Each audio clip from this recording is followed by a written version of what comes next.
From the Newstalk ZB newsroom, this is Newsfix. In this update, police across the North Island have been busy enforcing the new law banning gang patches. Last night, Napier police arrested a 20-year-old for 2 bail breaches and for displaying gang insignia. They allege he had a mongrel mob bandana tied to his steering wheel. Police in Pukekohe came across a party with a large Black Power presence, but all of those seen wearing gang patches were on private property. This morning in Gisborne, officers arrested a 15-year-old allegedly wearing mongrel mob attire and yelling gang slogans. Police have also investigated patches and clothing that turned out to be associated with other groups not covered by the legislation. Nearly 200 countries attending the COP29 summit in Azerbaijan have reached a deal.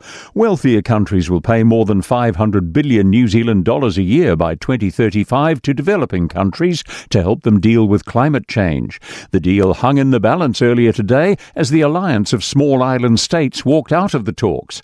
BBC climate reporter Esme Stellard says it's the second year in a row that COP has been hosted in a country that earns a significant sum from oil and gas. There was a concern by hosting it in Azerbaijan, you're effectively kind of greenwashing the conference.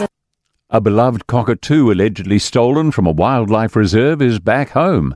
Pepper was believed to be taken from Upper Hutt Staglands and was missing for around a week. Staglands had to put out a public appeal for people to return the talkative cockatoo back to the aviary she lived in.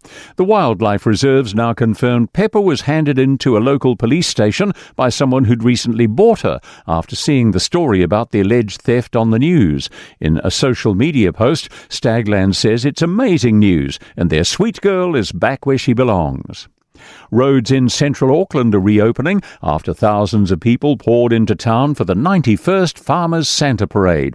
The festivities from the annual event are now winding down after Santa's party in Aotea Square. That's news.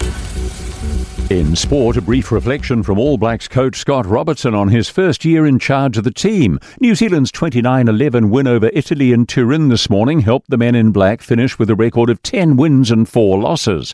Robertson says one of his big lessons has been learning how to deal with key moments in close games.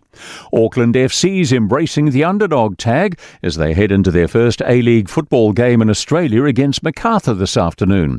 It's also the club's first game in 3 weeks after having their bye week and the international window pass by.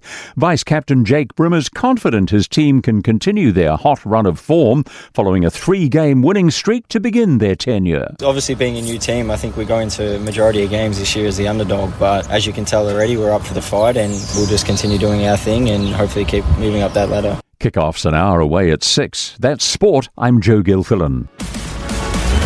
For more news, listen to Newstalk ZB live on iHeartRadio.